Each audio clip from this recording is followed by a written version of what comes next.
Hey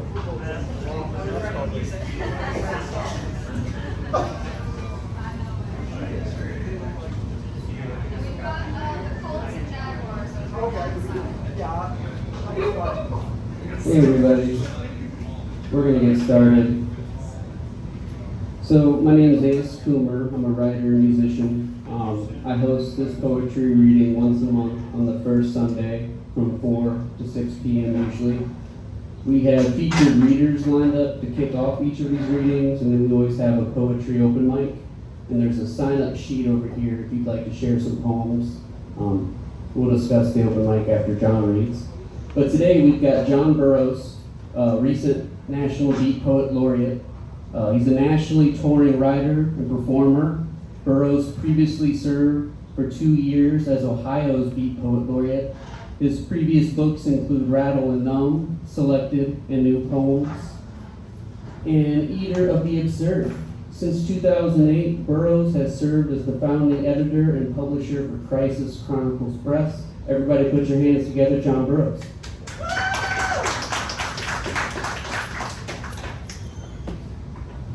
Thank you all so much. It's so good to be here at Flywheel Brewing, home of the excellent beer, the best beer I've had in Kentucky so far, I would say. And I've had both the IPA and the Fest beer, so. So yeah, by way of introduction, this is a little bit of an older poem that rhymes more than I do now, but it's kind of my autobiography. My friend Sonny's here from West Virginia. I was born in West Virginia, but raised up in Ohio, which kind of makes me a hill Buckeye. And that kind of dichotomy has kind of infused everything about me, through my life. So this poem is entitled, John Cage, Engaged and Uncaged. Sunken, funkin', telepumpkin. Tell a country bumpkin who I am, and then let him tell you. Both will tell it true, though their perspectives seem contradictory. I'm born of hickory and rectory, blind Bartimaeus, and insightful inspectory, true tale and muddled myth on an identical trajectory. John Cage, or someone like him, is anyone like anyone more than anyone is unlike? Said disharmony does not exist, though even we peaceniks are often pissed. Now corn isn't hominy, but hominy is corn.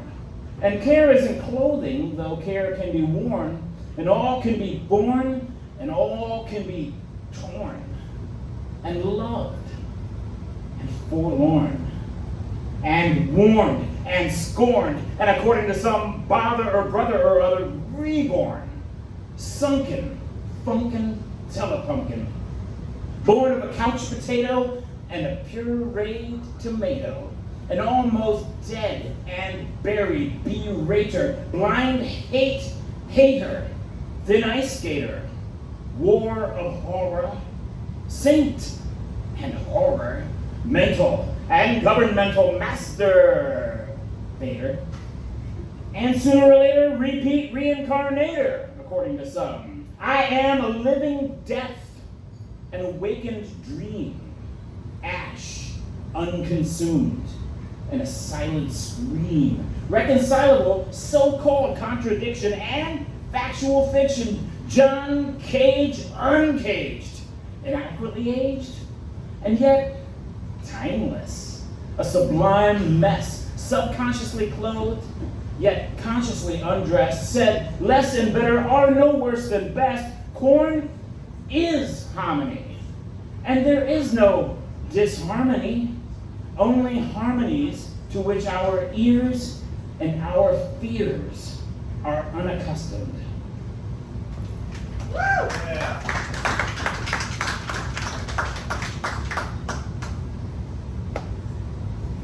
Thank you all so much.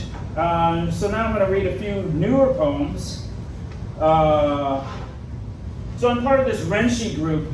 It's an email thing. Somebody sends a poem, and then the next person in the group has to write a poem using the last line of their poem as the first line of your poem. So I got this last line that I was supposed to start a poem with, and I had no idea what the hell to do with it. Stick our vulnerable derriere to the sun. What am I going to do with that? So this is the best I could come up with. Solar assignation. Stick our vulnerable derriere to the sun, a poet says. And although I know he means something else, I think of Tucker Carlson and his viral testicle tanning clip, or as some say, perineal sunning. Though I always thought of that as part of where the sun don't shine, along with my behind. And I want to tell him where to stick it, but I'm all tuckered out.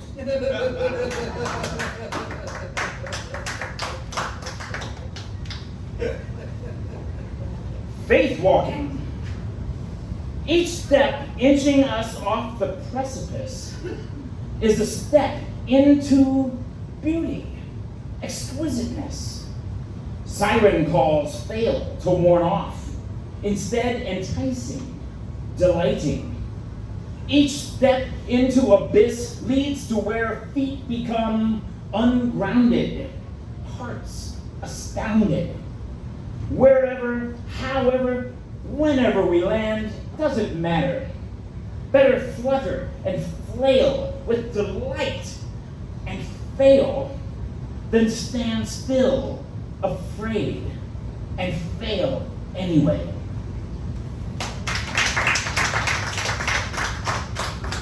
I never thought I'd get to 58 years old and be writing a poem advocating failure, but there you have it. Critical condition.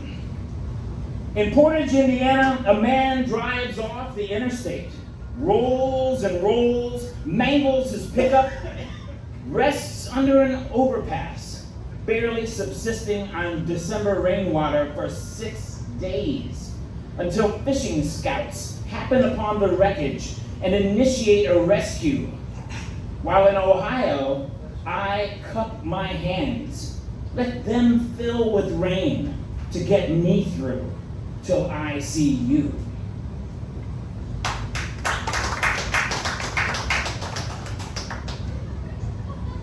Okay, so I'm still feeling out these new poems, and I appreciate y'all being willing to be my guinea pigs.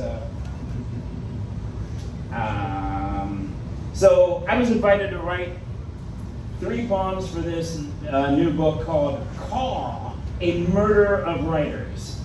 And they wanted the 3 poems to be about birth, about living, and about death. So these are the 3 poems I came up with for that. Try them out on y'all. Cause and effect. A beginning can be a beginning of winning, a beginning of tyranny, a knock-kneed travesty, a launch pad of love and wonder and thunder, and it could lead one day to sitting in your living room at age 57, listening to shit disco, putting together a jigsaw puzzle of a portrait of Frida Kahlo by Alfredo Aradin, and wanting to cleanly break with your commitment to not drinking booze for 90 days or forever, whichever comes first. A beginning can burst like my mother's colon at age 65 when she was hospitalized for pneumonia for the last time. And way back when I spent 9 months in close proximity to that colon, becoming an eddy blackbird in a membrane meant to break and bound to lead to ever more breaking.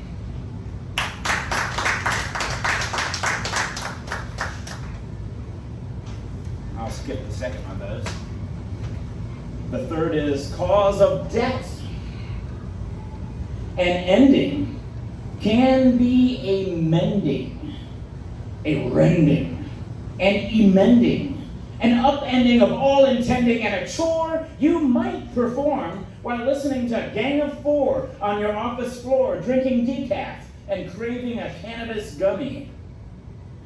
It can make you a mummy, give you relief, or make you gloomy, find you eating cheese puffs, focused on headlines and deadlines, fixated on pain and Seinfeld's Elaine, wondering how many years remain. An ending can sing to you like your mother's Bee Gees records on a console stereo before any of us could know that even compact discs eventually degrade. An invasion of death can be an invasion of life, which always results in something dying. And crying and sighing and flying are a circle of suchness and isness that is endless as nobody's business. And a blackbird can't fade to black when it's already that. And we can't die if we are never alive. Oh, yeah.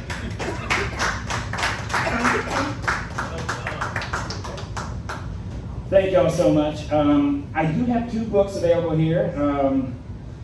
In 2019, I put together this collection, Rattle and Numb, which is most of my poems that I would read out in public at the time.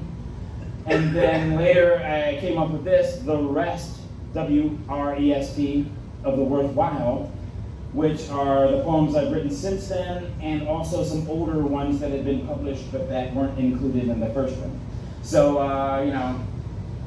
whatever y'all, if y'all want to give me something for one of them, you can give me whatever, or just take one if you don't have any money. I'm all about just getting the poetry in people's hands. I appreciate y'all listening to me, really. This is great, and I'm looking forward to hearing all of y'all. So good to see some friends here. I haven't seen Drew in a long time, since Louisville earlier this year. So it felt like a long time. I guess it wasn't that long. I haven't seen Sarah or Manny or Sonny. Well, I saw Manny in Lexington the other day, but you know what I mean. I love all y'all, even the ones I haven't met, because any place where people care about poetry or words or communication is a place I like to be.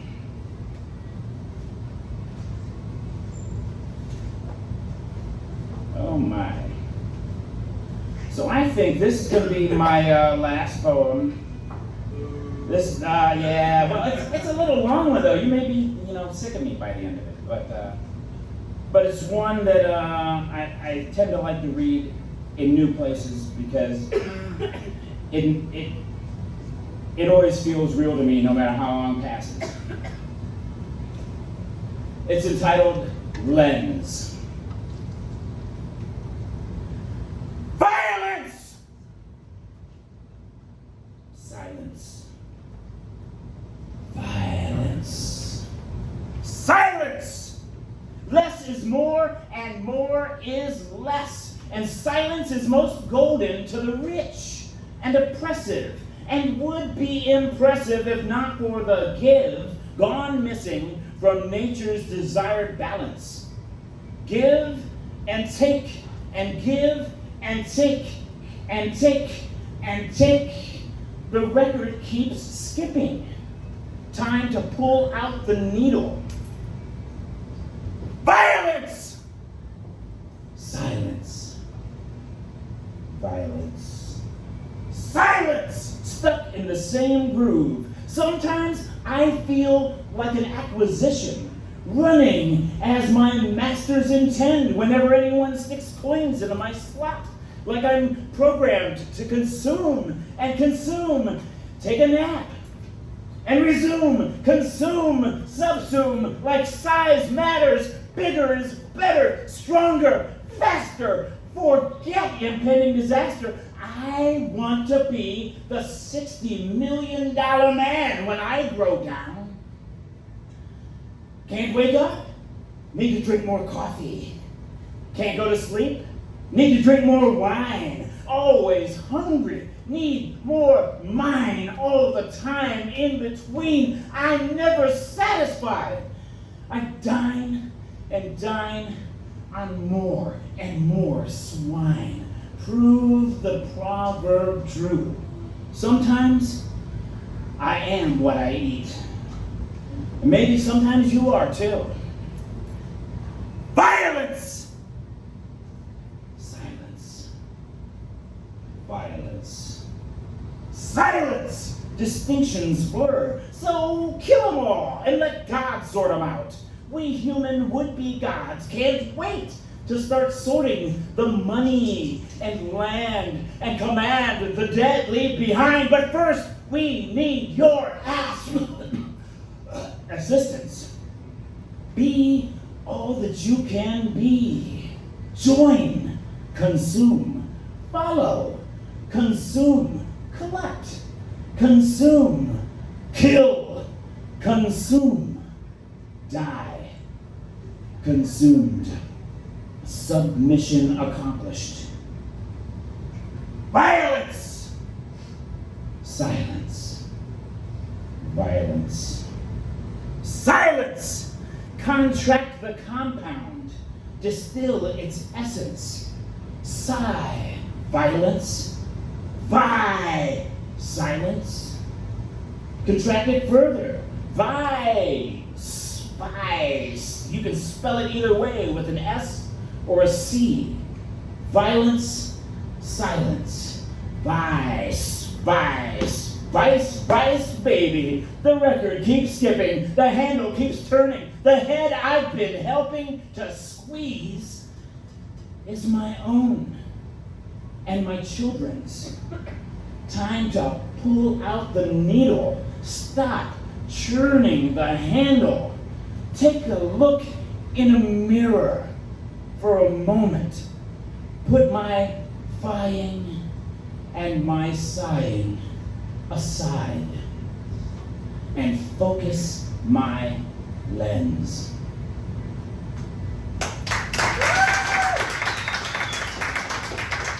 Thank you all so much. I look forward to hearing everybody else.